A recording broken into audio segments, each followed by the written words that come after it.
Friends, আজকে আবার second দিন চলে এসেছি নতুন একটা রেসিপি নিয়ে। সেটা হচ্ছে পটলের খোসা বাটা রেসিপি।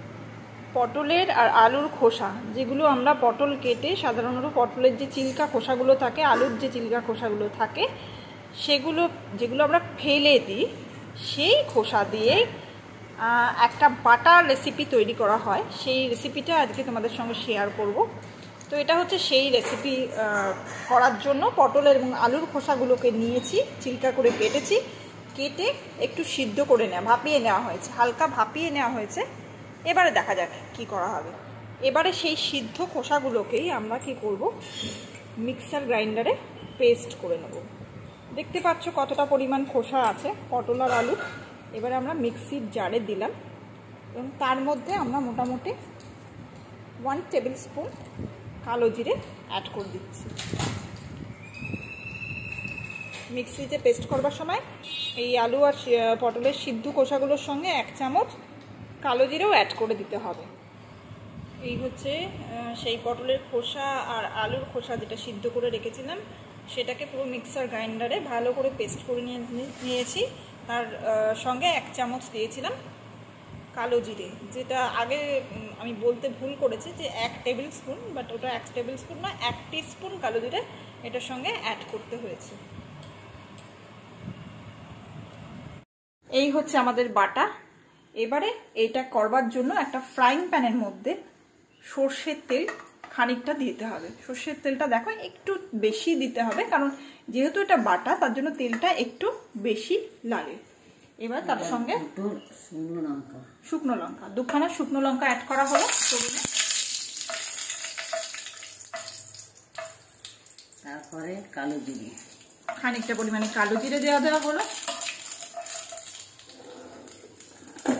1/2 চামচের মতন কালো জিরে লাগবে। 8 চামচের মতো নুন,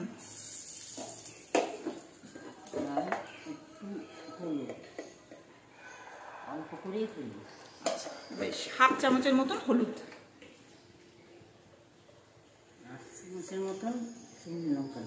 1/2 চামচের মতন শুকনো লঙ্কার গুঁড়ো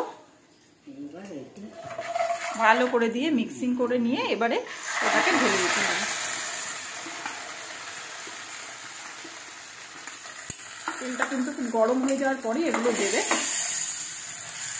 দিয়ে ভালো করে ফ্রাই করতে হবে।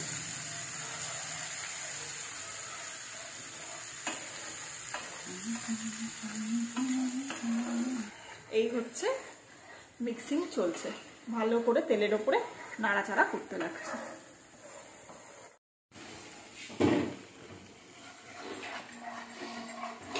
এবারে কি দেবে গো? চিনি,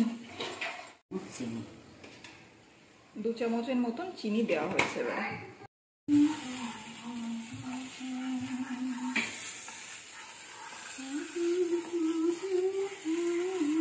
এই চলছে ভাজাটা। দেখো ভাজাটা কিরকম, খানিকটা ভাজা ভাজা হয়ে এসছে। আরো খানিকটা হবে না গো, আরো খানিকটা হবে, একদম শুকনো হয়ে যাবে। ও হ্যাঁ, একদম এটা শুকনো শুকনো হয়ে যাবে।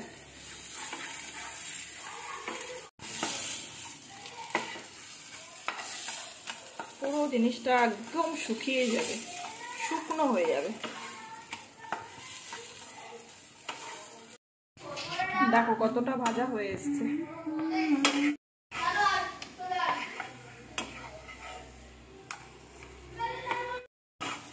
ভাজা হয়ে গেছে, ডান, ভাজা শেষ। চলো তাহলে এবার নামিয়ে দাও।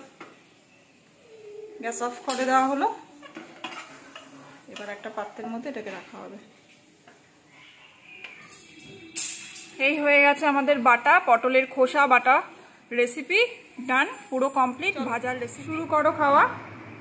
আজকের খাওয়ার ভিডিও দেখাচ্ছি পুরোপুরি একদম ডাইরেক্ট, কোনো টেস্টিং নয়, একদম ডাইরেক্ট ভিডিওতে চলে আসছে। ঠিক আছে, গরম ভাত, একদম গরম ভাতের সঙ্গে পাতে পড়েছে হচ্ছে পটলের খোসা বাটা, যে রেসিপিটা এখন করা হয়েছে। কেমন হয়েছে বলো? মা তো খেয়ে নিয়েছে। ভালো আছে? ও লাভলি লাভলি, ভালো আছে। আমি একটা চিকেন খাবো, chicken chicken chicken chicken chicken, খুব সুন্দর হয়েছে। ভালো আছে, খেতে ভালো আছে? হ্যাঁ ভালো হয়েছে, তবে আমার কাছে একটু ঝালটা বেশি মনে হচ্ছে, তবে টেস্টটা খুব সুন্দর হয়েছে। তুমি তো ঝাল কম খাও, না হলে একটু ভালো লাগবে নাকি? তুমি তো ঝালটা কম খাও, তাই জন্য হয়েছে। ভালো আছে। এই হচ্ছে আমার খাবার। এই যে আমার ছোট ছোট মস্তান, বাড়ির মস্তান। একে নিয়ে কোনো ভিডিও করা মানে তো এর থেকে পুরো পটলের খোসা, একদম পুরো পটলের খোসা, তার সঙ্গে একটু আলুর খোসা মিক্সড করে বাটা হয়েছে। আচ্ছা আচ্ছা, মুক্তি মাসির রেসিপি। এটা পটলের, তাহলে বড় বড় পটল হলে ভালো হয়। চলো এবার আমি একটু চেখে আমি বলছি যে কেমন টেস্ট হয়েছে। অপূর্ব খেতে হয়েছে, বিউটিফুল হয়েছে, ভীষণ সুন্দর, ভীষণ টেস্টি খেতে হয়েছে।